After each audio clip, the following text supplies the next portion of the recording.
Welcome back to Stuff About Tutorials. Today we are talking about how to create Thread on Threads app. Why would you want to know how to create Thread on Threads app? Well, maybe it is your first time using Threads and not sure how to create Thread on Threads app. So today I am going to show you how to create Thread on Threads app. Check video description and I will try to leave the written instructions.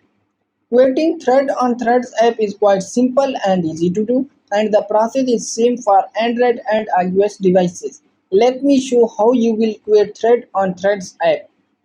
First of all, open Threads app in your device, and now here is my Threads home screen.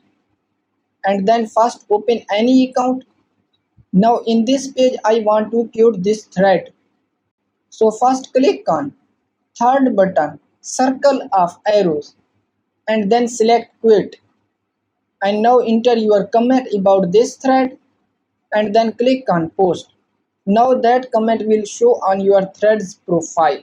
So there you go. If you were wondering how to create thread on Threads app, that is the easiest way I know. If you know another way, please leave a comment below. Be sure to subscribe for more videos.